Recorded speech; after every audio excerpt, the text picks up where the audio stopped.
Bringing up the Freedom Convoy made me think about Tamara Lich. Tamara Lich, I consider a heroine. If you don't know, Tamara Lich was one of the main organizers for the Freedom Convoy in Canada. It is one of the greatest protests, peaceful protests that I have ever seen, ever read about. I feel like kind of grateful to be alive during that time, to actually have seen it and in a little part talk about it on this channel with y'all and cover it. I feel grateful for that. And Tamara Lich, she didn't have to do that. She could have been comfortable.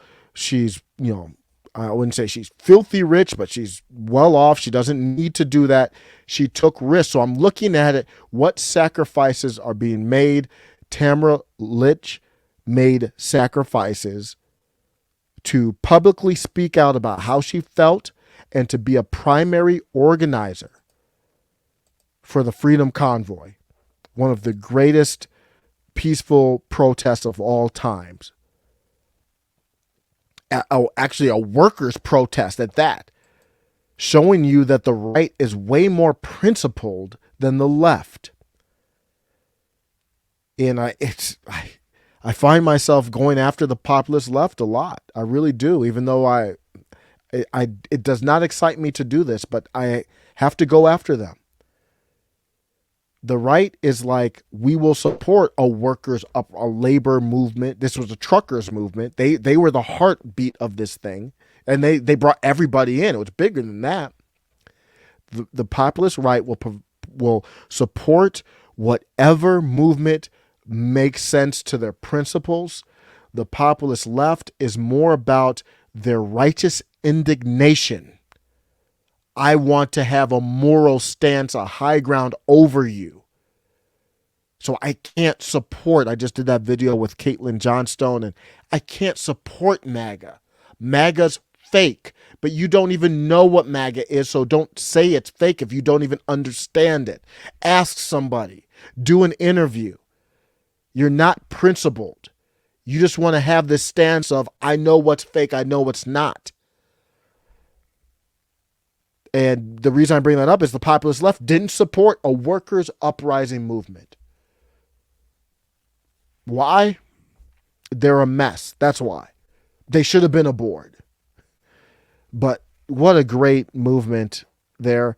And I just wanted to cover that she, there is an update here from about a week ago, but getting a chance to cover it now.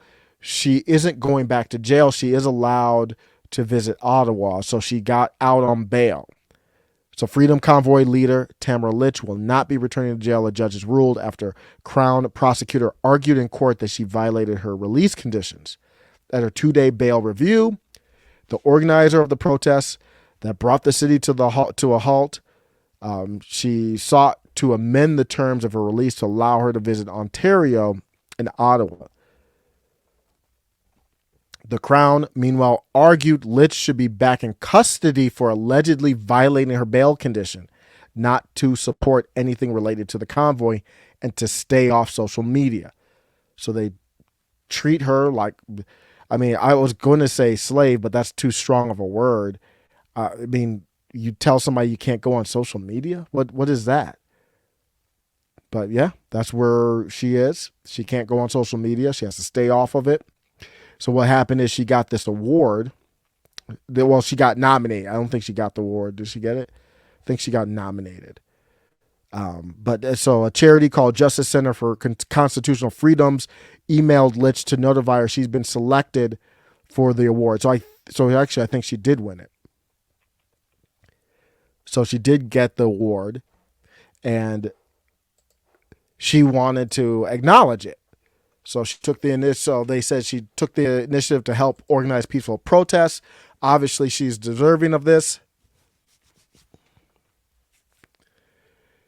And it states she suffered the cause of freedom by spending 18 days unjustly jailed, and exemplifies courage, determination, and perseverance.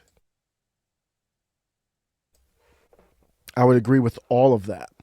And then she emailed back, said she was honored to accept. She didn't inquire about whether it'd be okay.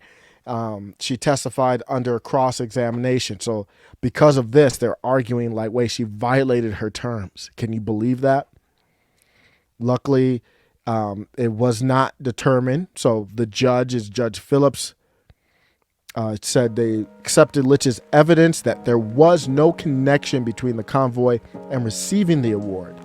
He agreed the convoy is over and that it would be practically impossible to mount a similar protest in the city. So that was a small win. It's still murky what's happening with her and whether she'll be used as an example. That's the concern. But we'll go from here and see. But good news so far with that. Is she native to Canada? Is she native? I'm not sure. I have to look that up real quick where she's from. It says that she was born in Alberta. I'm on Wikipedia. So I think she went living legend to me. And she's a part of the reason why, in my opinion, I think Justin Trudeau is thinking this might be a good time, because the Freedom Convoy there were some hairy moments that just happened. It feels like a year ago. And I mean, we're kind of coming up on that, but there were some hairy moments there. I mean, they were freezing bank accounts, went to that state of emergency that was really some scary stuff. So scary that there were people that said, Justin, people who are on the authoritarian side that said, you're going too far. And we had the protests where the horse stomped on. It was really getting bad. And his approval ratings have to be trash. I don't know how he got reelected. But you can see the importance. He's like, they did something. We didn't see that coming. There could be something else we don't see coming. And that got so hairy, it's probably better from their standpoint that people long term would be unarmed.